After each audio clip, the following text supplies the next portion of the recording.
The morning sun filtered through the tall, arched windows of the sprawling estate, casting long, golden fingers across the polished marble floors that the young woman had spent hours cleaning. She moved with a practiced, silent grace, her dark blue made uniform crisp and perfectly ironed, a stark contrast to the opulence that surrounded her every day. At 28, she had learned the art of becoming invisible, a ghost in the halls of power who saw everything but was never truly seen.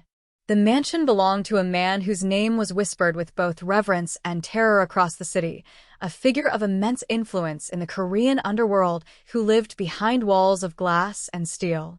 She dusted the heavy mahogany furniture in the grand foyer, her head bowed, her eyes focused on the rhythmic movement of her cloth, yet her ears were always tuned to the subtle shifts in the house's atmosphere. There was a peculiar stillness to the air today, a heavy tension that seemed to vibrate in the very walls, signaling that something momentous was about to unfold. She had grown up in a world far removed from this luxury, a place where survival meant understanding the languages of those who sought to remain hidden. Her parents had been travelers, laborers who moved across borders, and from them, she had inherited a gift for tongues that no one in this house suspected she possessed. As she worked, she watched the guards through the corner of her eye, men in sharp black suits with earpieces and cold, vacant stares who stood like statues at every entrance. They viewed her as nothing more than a fixture of the house, a piece of living furniture that required no more thought than a lamp or a rug. This anonymity was her shield, allowing her to exist in the periphery of a dangerous world without ever being pulled into its center. She knew the schedules, the moods, and the unspoken rules of the household, navigating the complex social hierarchy with a quiet humility that masked a sharp, observant mind.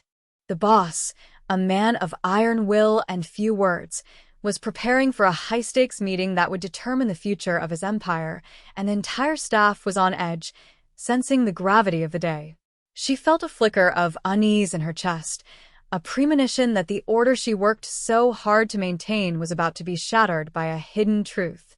Every step she took was deliberate, every motion calculated to avoid drawing attention, yet she could not shake the feeling that her silence was becoming a burden she could no longer carry. The house was a fortress, but even fortresses have cracks, and she was the only one positioned to see the light shining through the darkness of a brewing conspiracy. The shadows lengthened in the hallway as two guards, recently hired to bolster the security detail for the upcoming summit, stood near a decorative suit of armor, their voices low and urgent. They did not speak in the harsh, clipped tones of the local dialect, nor did they use the formal Korean that the boss demanded of his inner circle. Instead, they spoke in a rapid, melodic Mandarin that they assumed no one in this household could possibly comprehend. The maid, hidden behind a heavy velvet curtain as she polished the brass handles of the garden doors, felt her heart hammer against her ribs as the familiar sounds of her childhood language reached her ears. She froze, her breath catching in her throat, as the true nature of their conversation began to crystallize in her mind, revealing a betrayal so deep it threatened to upend everything. They were not discussing security protocols or the logistics of the boss's departure. They were discussing the exact placement of a device beneath the passenger seat of the armored sedan waiting in the driveway.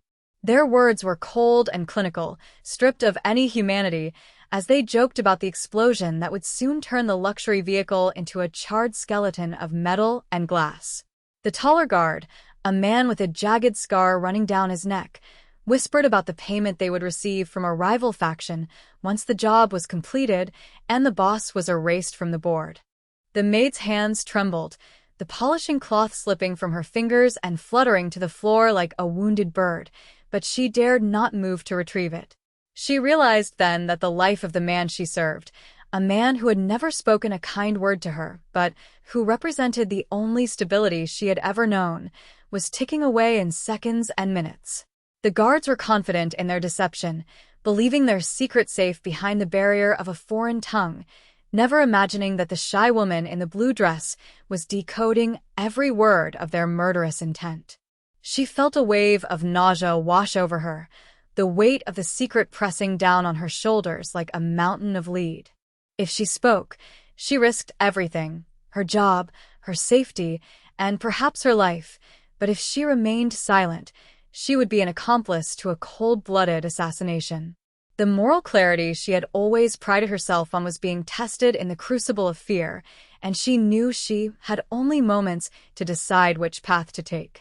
She looked out at the driveway where the sleek black car sat idling, a predatory beast waiting to consume its master, and she knew she could not let the darkness win without a fight.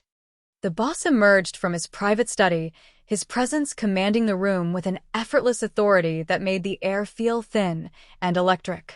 He was a man who moved with the predatory grace of a leopard, his eyes sharp and discerning, missing nothing, except, perhaps, the silent scream echoing in the soul of his most humble servant.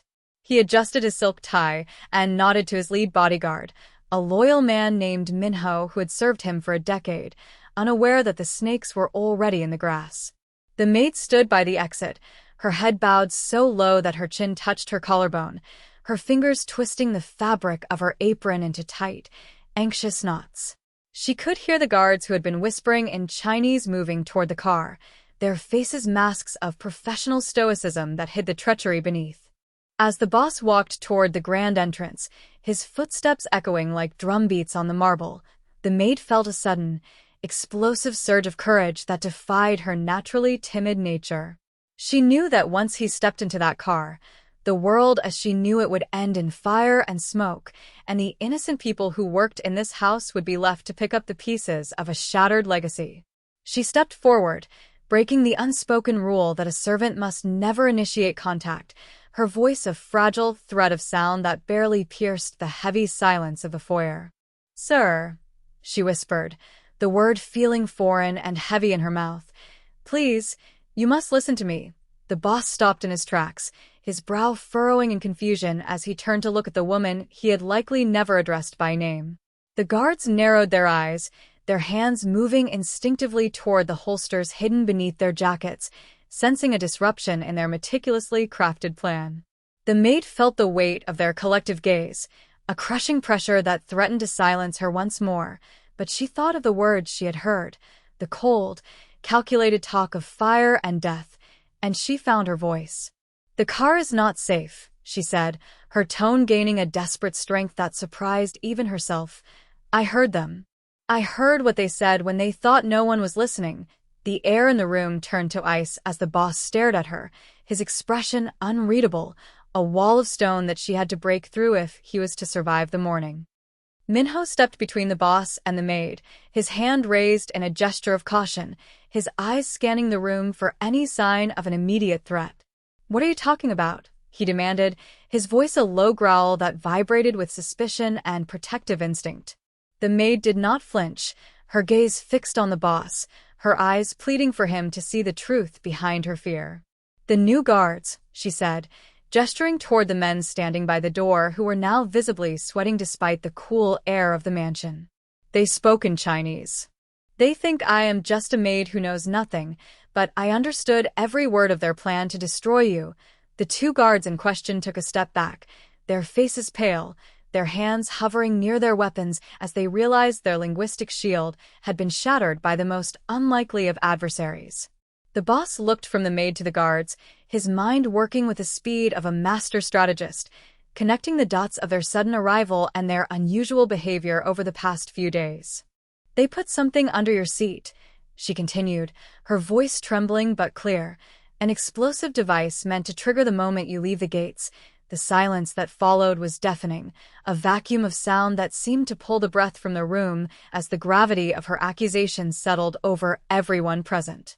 The boss walked slowly toward the two guards, his movements deliberate and terrifying, his eyes never leaving theirs as he searched for the flicker of guilt that would confirm the maid's story.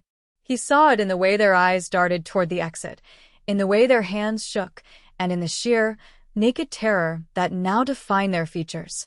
He turned back to the maid, a new light in his eyes, a mixture of shock, respect, and a profound realization that his life had been saved by the person he had overlooked for years. "Check the car," the boss commanded Minho, his voice a cold blade that cut through the tension. "And do not let these men leave my sight until I am satisfied." The maid felt a wave of relief wash over her, so intense it made her knees weak, but she remained standing, a witness to the unfolding justice that she had set in motion with a few whispered words. The tension reached a breaking point as Minho and a team of loyal security officers swarmed the armored sedan, their movements precise and urgent as they performed a sweep of the vehicle's undercarriage. The two traitorous guards, realizing their mission had failed and their lives were forfeit, made a desperate break for the door, but they were tackled to the ground before they could even reach the threshold. The maid watched, her heart pounding in her ears, as the reality of the violence she had averted played out in front of her like a scene from a fever dream. Within minutes, Minho returned, his face grim as he held up a small, sophisticated electronic device that had been magnetically attached to the frame of the car directly beneath the passenger seat. The boss looked at the device, then at the men struggling in the grip of his loyal followers, and finally at the young woman in the dark blue dress who stood trembling in the center of the foyer. The power dynamic of the house had shifted in an instant. She was no longer the invisible servant, the ghost in the halls, but the savior who had stood between a powerful man and his grave. The boss walked over to her, his presence no longer intimidating but strangely grounding, and for the first time, he looked at her not as a fixture of his estate, but as a human being of extraordinary courage. "You saved my life," he said, the words quiet and heavy with a sincerity that she had never expected to hear from a man of his stature. The maid looked down at her hands, which were finally beginning to stop shaking, and she felt a strange sense of peace settle over her, a realization that her silence had been a choice, and her speech had been a triumph. The moral weight of the morning had been lifted, replaced by a profound understanding of the impact one person can have when they choose to act with integrity in the face of overwhelming danger. She had entered the room a shy maid, burdened by the secrets of a world she didn't belong to, but she would leave it as the woman who had rewritten the fate of an empire through the simple act of listening and the brave act of speaking. The sun continued to rise, casting a brilliant light over the estate, no longer a place of hidden shadows and whispered threats, but a place where a new kind of loyalty had been forged in the fire of a near disaster. The atmosphere in the grand foyer shifted from a site of potential carnage to a theater of cold, calculated justice. The boss stood over the two restrained men, his shadow stretching across the marble floor like a dark omen, while the maid remained anchored to her spot, her heart still racing with a mixture of adrenaline and profound disbelief. She watched as the men who had plotted murder were dragged away to a windowless room in the basement, their pleas for mercy falling on deaf ears. The boss did not follow them. Instead, he remained with the woman in the blue uniform, his gaze intense and searching. He was a man who had built a kingdom on the ability to read people, yet he realized he had failed to see the most important person in his own home. He began to ask her questions, not with the interrogation style of a commander, but with the genuine curiosity of a man who had just discovered a hidden treasure. He asked how she knew the language, how long she had been listening, and why she had chosen to risk her life for him. She answered with a quiet honesty, explaining that her parents had been migrants who worked in the border towns, teaching her that understanding the enemy's tongue was the only true form of protection. She told him that she did not care for the politics of his world, but she could not stand by and watch a life be extinguished by cowardice and shadows. The boss listened in silence, his arms crossed over his chest, realizing that the loyalty he had tried to buy with high salaries and fear was nothing compared to the moral clarity of a woman who earned a fraction of his wealth.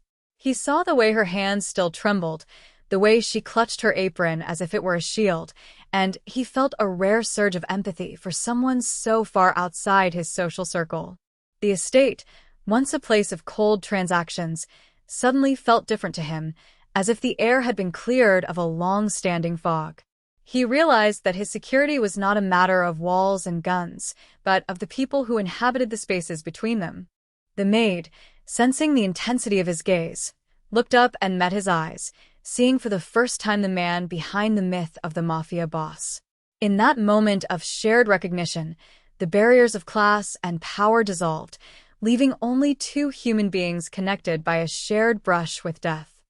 As the morning progressed, The mansion became a hive of activity, but the chaos was orderly and focused under the boss's sharp direction. He canceled his meetings for the day, realizing that his empire was under a more direct threat than any business rival could pose. He retreated to his secondary study, a smaller, more intimate room filled with books and old maps, and he requested that the maid join him there. She entered the room with a tray of tea, her old habits of service resurfacing even in this transformed reality, but he gestured for her to sit in one of the heavy leather chairs opposite his desk. It was an unprecedented request, a breaking of the final boundary between master and servant, and she sat on the edge of the cushion, her back straight and her eyes wide. He poured the tea himself, a gesture of respect that spoke louder than any words of gratitude he could have offered. "You have a gift," he said softly, the steam from the tea curling between them like a ghost. "You see things that others miss because they are too busy looking for their own reflection."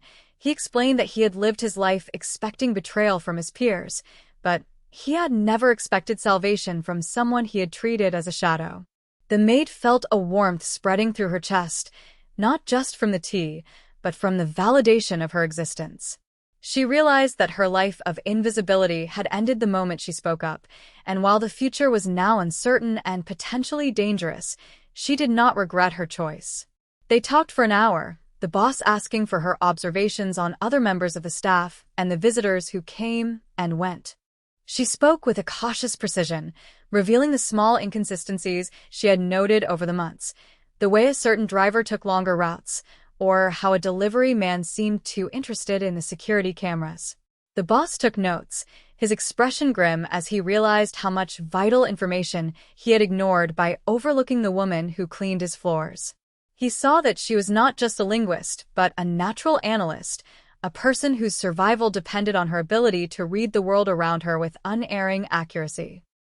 The investigation into the bomb plot deepened as the day wore on, revealing a network of corruption that reached into the very heart of the boss's security firm. It became clear that the two guards were merely the tip of the spear, hired by a coalition of rivals who had grown tired of the boss's dominance in the region. The maid remained in the inner sanctum of the house, protected by Minho and his most trusted men, as the boss began the bloody work of purging the traitors from his organization. She felt a sense of unease as she heard the distant shouts and the heavy thud of doors closing, a reminder of the violent world she had momentarily stepped into. However, she also felt a strange sense of belonging, a feeling that she was no longer just a witness to history, but a participant in it. The boss returned to her late in the afternoon, his suit jacket removed and his sleeves rolled up, looking weary but more alive than she had ever seen him.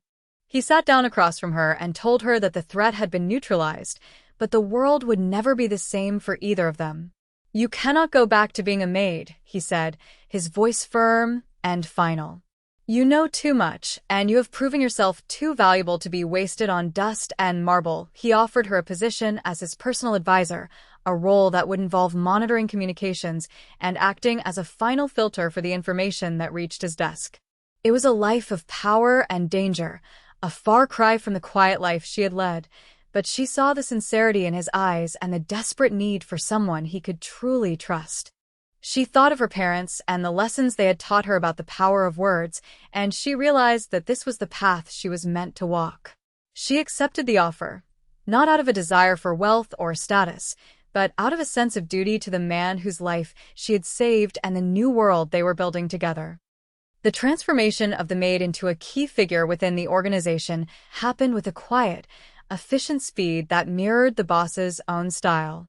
She was given a new wardrobe, sleek, professional suits that replaced the blue uniform, and a private office near the boss's own study. The rest of the staff looked at her with a mixture of awe and fear, wondering how the shy woman they had ignored for years had suddenly become the most influential person in the house. She did not let the change in status go to her head. She remained the same observant, humble person she had always been, but now her observations were acted upon with the weight of the boss's authority. She spent her days listening to recordings, translating documents, and sitting in on meetings where her presence was a constant reminder to everyone that the boss had eyes and ears they could not see.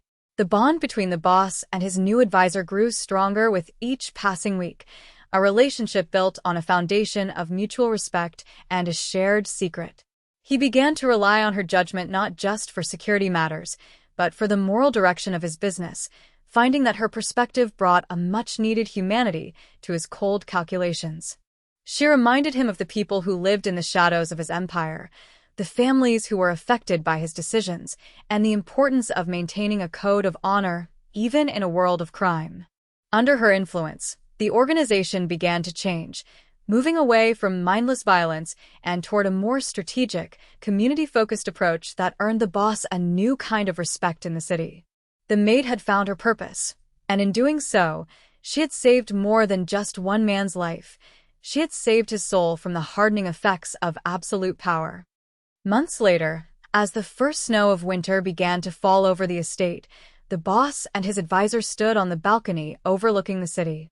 The lights below twinkled like a sea of diamonds, a reminder of the vast world they were now responsible for protecting.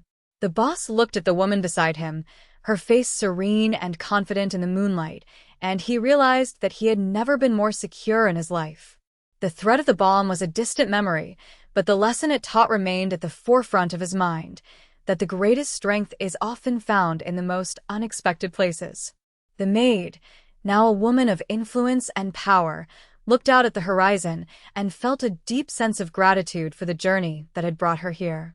She had started as a ghost in the halls, a shy woman in a blue dress who knew the secrets of a foreign tongue, and she had become the heart of a new kind of empire. She knew that the path ahead would be filled with challenges and that the peace they had built was fragile, but she was no longer afraid. She had found her voice, and she would use it to ensure that the darkness never again went unchallenged. The moral takeaway was clear to both of them. Innocence is not a weakness, and those who are overlooked are often the ones who hold the key to survival. As they turned to go back inside, the boss placed a hand on her shoulder, a simple gesture of partnership that spoke of a future defined by trust and redemption. The story of the shy maid who heard the guards speaking Chinese had become a legend within the walls of the mansion, a modern parable of courage and the transformative power of a single, well-timed warning. In the end, it was not the guards' weapons or the boss's money that changed the world, but the quiet integrity of a woman who chose to speak when the world expected her to stay silent.